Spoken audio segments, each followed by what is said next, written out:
Hey, pro organizers, it's Melissa. And listen, if you are listening to these in real time, it is a podcast palooza for you. You're getting 3 podcasts this week. In case you missed it, I put up a podcast about your December to-dos. There is lots of stuff in there, including some really important messages about protecting your digital assets. We have had a couple of people that I know who have recently gotten hacked, and it's really been a situation. So please listen to that if you get a chance. You can listen to it sped up if you want to, although I talk pretty fast, so maybe don't do that. But there are some really good tips in there that you can listen to. So part of that episode was that I want to make sure that you are using December to its fullest advantage, first of all, for rest and relaxation, but secondly, to get some things shored up in your business to get you ready for 2024. One of those things that I'm super passionate about is SEO. And what I wanted to do is have an SEO expert who works with organizers specifically and small businesses to come on and explain a little bit about SEO. It's something that really stresses people out sometimes, and it can be very complex. And she has done an absolutely amazing job distilling it down. So I'm dividing this into 2 episodes. You're going to get an episode today, and then you're going to get an episode tomorrow. We covered it all, you guys. We have covered SEO basics. We've covered Google Search Console. We've covered how to use Pinterest, all sorts of things in this. It's a super, super great conversation with Julia of Julia Renee Consulting.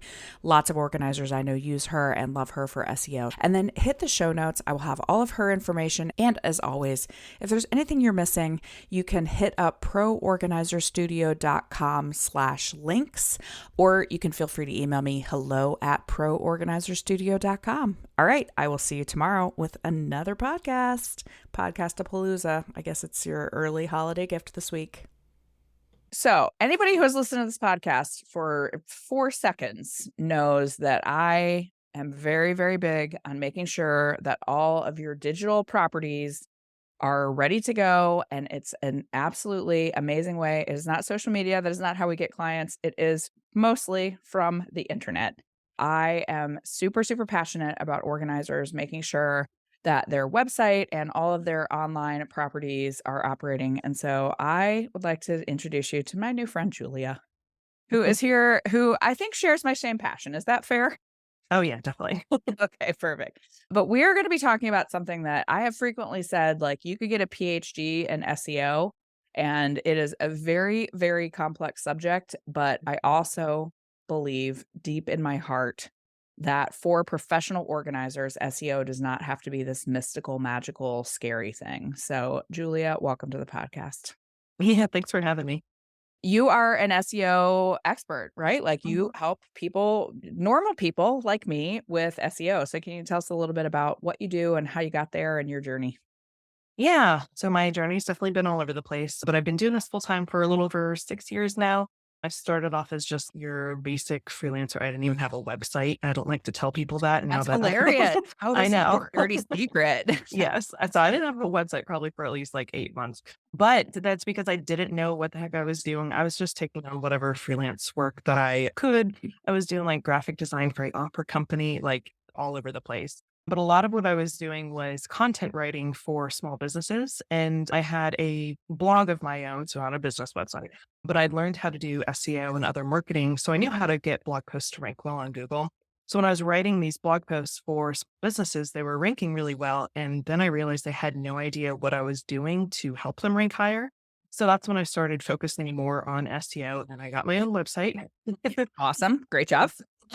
That does rank pretty well. So I've been doing this full time for about 6 years. Yeah, helping businesses rank higher on Google. The other side of my business is also doing Pinterest, which is a search engine in itself. So I really focus on search engines. Like you mentioned, I don't love social media. I do hang out on Instagram, mostly just sharing photos of like my dog and my baby on Instagram stories, but just to kind of have that presence. And actually, it's kind of funny. I do get some clients from Instagram, but not because they follow me. It's because they like search on Instagram and then they find my profile that way.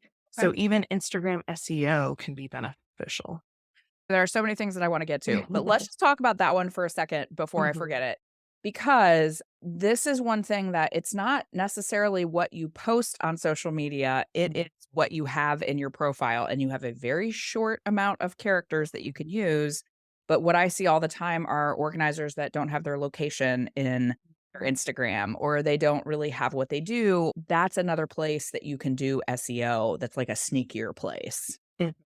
Yeah, and I mean, exactly what you're saying is problems that I see on websites all the time where they don't have their location, Yes. but they don't get to the point of what they do. I see a lot of times starting out with the fluffy language like, I can help you feel more confident about your life or feel less stress or something like that, but they don't actually say what they do. Yes. So feeling less stressed, that could be a whole myriad of different services. That could be a yoga studio. So Correct. you got to get to the point right away. You can add in the fluffy language afterwards and really try to connect with someone on an emotional level, but you got to get straight to the point first. Yeah.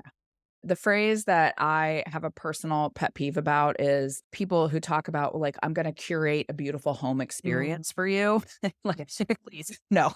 That's no. Like, we are professional organizers. We declutter and organize people's homes. Like, you have to be clear about what you say. But that's a point of SEO, right? SEO loves very clear language about what you do, and trying to fluff it up. We think sometimes that is what is going to make us look professional and stand out. But in reality, that plain language is really what connects with our clients. Is that fair? Oh, yeah, definitely. And Especially if they're not super clear on exactly how you can help them or what you do. Like, I mean, for me, for SEO, it's a mystery for a lot of people. So I get right to the point. I tell them, SEO consultant for small businesses. I help them rank higher on Google.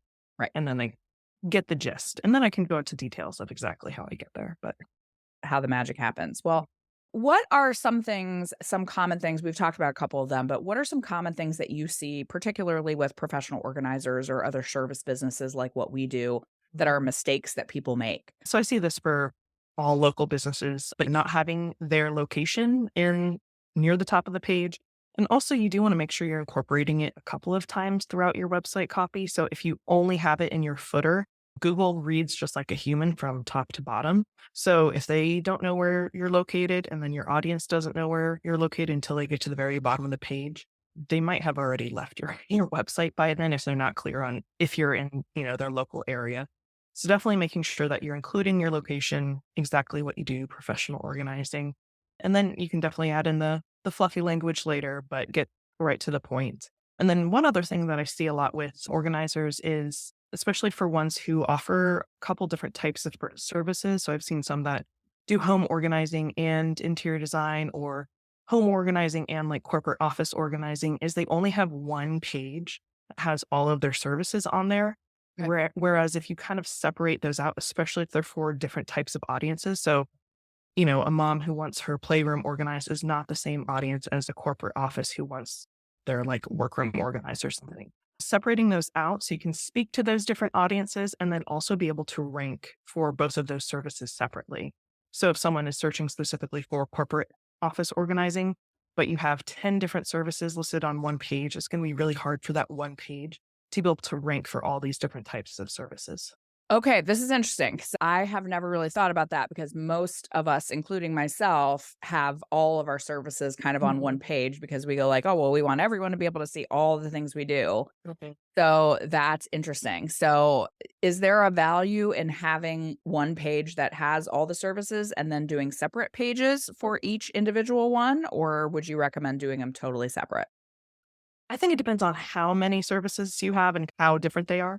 But I definitely see clients that I've worked with who have all of their services on one page, just have a little snippet of information for each service, and then they have a link that goes to that separate page. And you don't, if you have 10 different services, you don't have to have 10 different pages. You can definitely group ones together that are similar, but if they are very different, like one client I've worked with, she has a separate page for like architect library organizing, which is super different Yeah. from like closet home organizing. So she needs a separate page for that. But if you specialize in home organizing, but particular rooms or something like that, you can definitely keep those rooms on one page under home organizing. You don't have to have a separate page for kitchen organizing and one for garage organizing or something like that.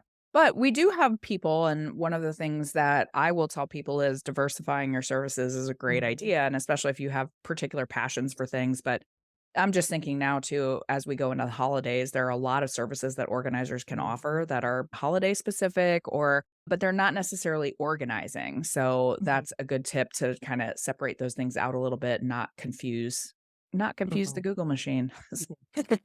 Yeah, if you're doing like holiday decor or something like that, that's going to be a different keyword than your typical home organizing keywords. Right. Can we talk a little bit about keywords? Because I think that's where, and even like I'm thinking more of myself, like I'm decently comfortable with some of this, but when you start talking about keywords and finding keywords and how to rank for keywords, they start to get like a little ooky. Yeah. It starts to feel like a little at it. So can you just explain simply what are keywords? How do we find them? All that good stuff. Yeah, so keywords, it's literally what you type into Google when you want to find something. The phrase keyword is a little misleading because it makes it sound like there's just one word, but it can be a whole phrase. So, professional organizer in Houston, that is it. That's a keyword. So, there are lots of different keyword research tools where you can find these different keywords. They'll show you information on like what the monthly search volume is and how competitive these keywords are so that we can see kind of like the best keywords that you should be targeting or like even the best phrasing of some keywords. So, for example, like home organizer versus professional organizer, there is typically a difference I find in how many monthly searches there are for those keywords. And then also, if you are serving like locations that are kind of large, if you're like, for example, in Washington, D.C., that's a huge area. So Yes. if you can kind of compare like Washington, D.C. versus like Northern Virginia, versus like small or quote small towns in Northern Virginia and things like that. I'm located in Philadelphia, so Philadelphia is huge. You can try to compare searches for like Philadelphia, or there's an area called the Main Line. So just trying to figure out, first of all, where you want to be working. Is if you want to work in DC and you don't want to have to drive into Northern Virginia all the time, then make sure you're targeting Washington, DC and not Northern Virginia, but just kind of comparing to see what is getting the most searches and also what is the least competitive keywords that you can target. So that way you do have an opportunity to rank well for them. Right. But just going back to the basics, again, using that simple language about what it is we do, you can Mm, have some of those complex keywords, right? Like where you could rank for something that is very specific to a niche or something like mhm. that, but also not forgetting we've got to have some of the basics covered too with professional organizer, professional home organizer, home organizer. It's about what people search for, right? Yeah. And there is also the search intent that you kind of need to pay attention to because there is actually a big difference between home organizer and home organizing. If Yeah. someone is searching for home organizing, that could be they're just looking for general information about it, or maybe like a blog post that goes into what home organizing entails. Versus home organizer, they're looking for a person or a service. So even those like slight differences can make a big difference. Okay, this is interesting. That's another thing that I have told people this before, but you're articulating it better than I have, is those are 2 totally different things, and Mhm, someone that's a great point, as someone might be searching for tips and tricks of home organizing mhm, versus home organizer, or there might be someone who is just searching home organizing and pops up with you, and they go, "Oh, I didn't know someone could come into my home mhm. and do this." Like, there are the difference between 3 letters can really make a huge difference in how your website searches. Mm. Yeah, and for those, like, more informational searches or, like, home organizing, that's where I recommend using blog posts to help you rank for that, because I see a lot of times, not even just with home organizing, but lots of different industries where you find a blog post and you're like, "Whoa, I didn't know someone could actually do that for Yeah. me." Right. And then that's when you can either potentially hire the person whose website you found originally or go to find a service near you. But that can be a really good opportunity to rank for these more informational searches where someone's getting some more information. They're not quite ready to commit, but if you can show off your expertise, show them what you can do, then that could be a good way to kind of get them into your funnel and hopefully hire you. Right. Let's talk about blogging Mm, and its importance for mhm, SEO because I'm sure that you see this all the time. I hear it all the time. People avoid doing blog posts. They are scared by blogging as the B word. But talk a little bit about how important they are just so people know when I tell them this that I'm not lying to them. Yeah. Oh, yeah. Blogging is important. This doesn't mean you need to be writing 1,000-word blog posts every week because nobody has time for that. You can, I mean, also with all these AI tools that are coming out, you can use them as I will recommend as a starting point. So if you're just looking at a blank screen and that freaks you out and makes you feel like you're in high school again trying to write an essay, use these AI tools as a starting point, kind of get the gears going. Make sure you do edit it and put your own personal spin on it and everything like that, because no one wants to read just like a robotic blog post that anyone could have on their site. And also, it has been shown that these more personal blog posts do rank higher on Google than ones that are just straight robot blog posts. So definitely make sure using it as a starting point. But they are important because they allow you to target a lot of different keywords. So there's people who are kind of in the beginning stages of being interested in home organizing, but they don't know that they can hire someone to do it, or they aren't quite ready to commit to it, but kind of are just searching for information. It's a good way to reach those people so that we can kind of reach a variety of people rather than just people who are ready to commit today. And then it also allows you to show off your expertise both to Google and to potential clients. So that way, the more that you're and when I say show off your expertise, make sure it's like all within the home organizing world. Don't start publishing your recipes on on your blog posts, because that's going to confuse Google about what the purpose of your website is. And the more often that you are publishing these quality blog posts, that means the more often Google's going to come back and crawl everything on your website. So if you launch your website and then you don't touch it for a year, Google doesn't really know if you're still in business because there hasn't been any activity on it. But if you are regularly publishing blog posts, and I recommend starting with about once a month, you can definitely add on more if you want to. But then that means Google's going to come back, see that you're still active on your website, see that you're targeting new keywords and things like that. And it's going to really help your rankings. So all that being said, you do need to make sure that you are optimizing your blog posts. So again, starting with keyword research to see what people are searching for, making sure you're writing long quality blog posts, incorporating photos and headings, and then also make sure you're using your keywords throughout your blog posts. So both for your website copy and for your blog posts, using that keyword 1 to 5% of all of the text on that page or on that blog post. And then writing title tags and meta descriptions. These are all different ranking factors that are really going to help you rank higher for your blog post. So that way you're not just writing blog posts just for the sake of writing blog posts and not getting anything from it. I have worked with a client who was hiring a company to kind of create these blog posts for her. And she'd been doing it for like over a year and none of them were ranking. They're all very generic blog posts, not really related to her specific audience or her specific location. So they weren't actually helping her, and she had spent a lot of money on these blog posts. So make sure that blog posts are for your audience, they're optimized well, so that way you will be able to rank well for them and actually get something from these blog posts. There was a lot of meat there. I want to go back to I tend to talk a lot. No, I love it. No. That was not a criticism. That was thank you. But I want to go back to one thing specifically that you said, which is once a month. Mhm. You are not telling people that you have to write a blog post every day or even every week. If you could do it more, that's great. But one time a month, I was talking to someone at the How To Summit, and she said, I don't have time to blog. And I go, you certainly have 2 hours. Like, she had just gotten done telling me like something else she had done. I go, you just told me that you spent 2 hours on bleh. You have time to write one blog post a month. Okay. So, and I don't mean that to sound judgy. We all are busy, guys, but like one blog post a month is all that we're asking to really, really help clients be able to find you. And also that one thing that I see, and I'm sure you see it all the time too, people get overwhelmed by something. And so they want to outsource it, which is fine. But you're outsourcing you might be paying a lot of money for someone to write a blog post that really doesn't know our industry, doesn't know the phrasing that we use, doesn't know the language that we use. That blog post isn't hitting. So spending the time on your own thing to help your website, I think is really important. Mhm. And I do offer blog post optimization services. So if you do want to just like write the content and then pass it off and have all the SEO magic work.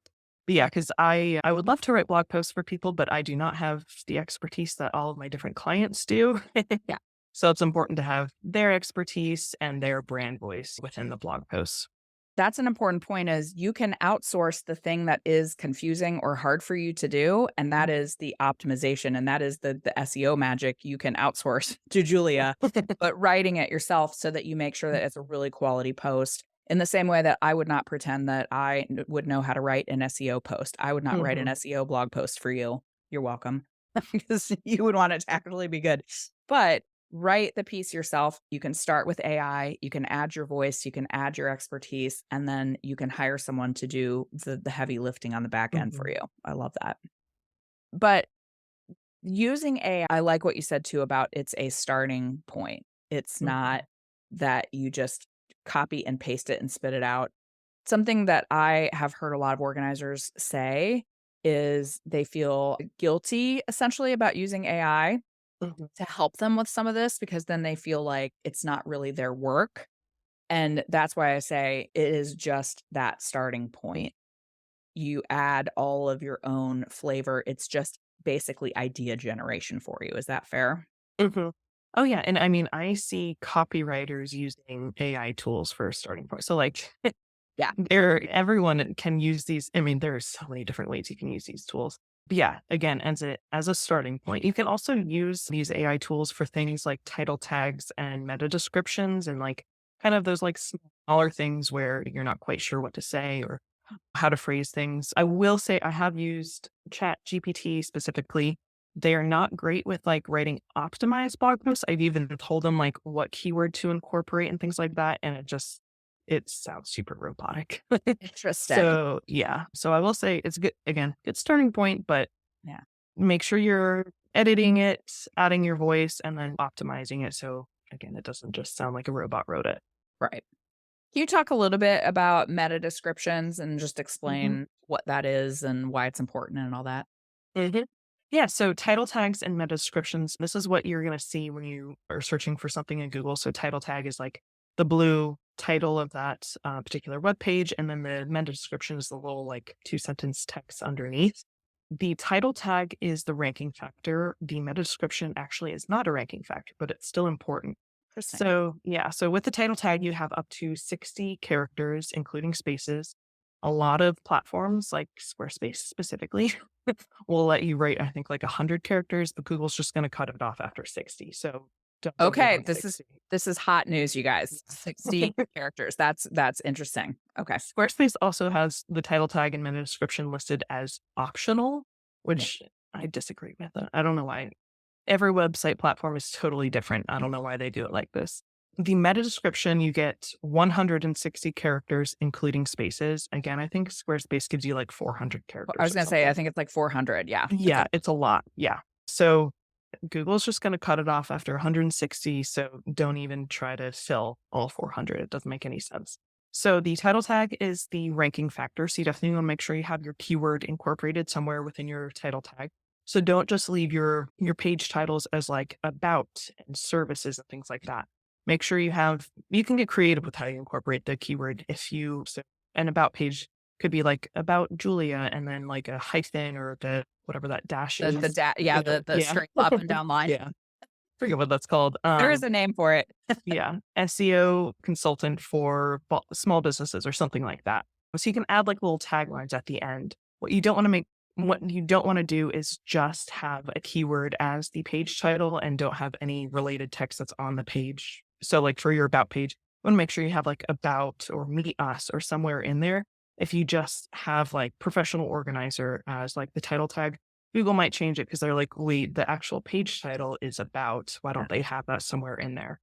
For your homepage, I definitely recommend having the name of your business first and then the keyword after. I have seen this a lot of times where people will try to have the keyword first and the business name after. Google doesn't like that for some reason, at least from what I've seen. And I've seen them change it where it's just the name of the business and then they drop the keyword.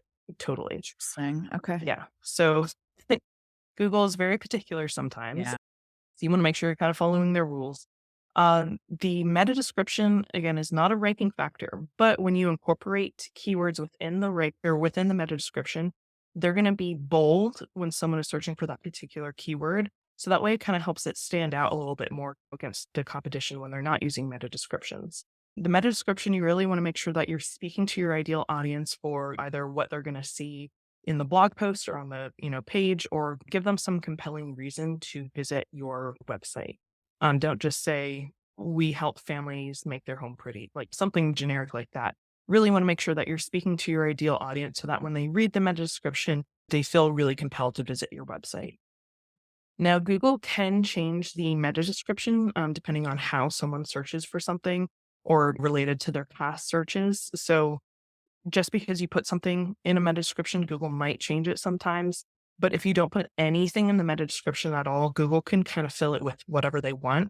So I've seen them pull like the names of the photos on the web page and fill that in the meta description, or even Interesting. like, yeah, the social media icons. Like I've literally seen meta descriptions that say Facebook icon, Instagram icon. Okay. Yes. So it'll So pull what? anything. And then if you haven't done the work on your pictures, if you haven't named your pictures or done Mhm. alt text or whatever, it's just going to pull whatever was pulled from the internet or like whatever. Yeah. Who knows what's going to be there is what you're trying to Yeah. say. So they're smart, but they're not the most smart sometimes. So the meta description is at least giving them information for what you want to be included. If you don't put anything, they can fill it with nonsense. And then that can also look really spammy to someone who sees your website and they might not click on it. Okay. This is awesome. This is such good information. If people are sitting here, because I think that there is a very good chance that there are people that are listening that are like, yeah, this all sounds really, really, really overwhelming. The great news is Julia will be happy to help you and do all this Yes. for you. So, well, we will be putting all of Julia's information Mhm. in our show notes in case you're like, I don't wanna. Julia will Mhm. do it for you because she is really good at it.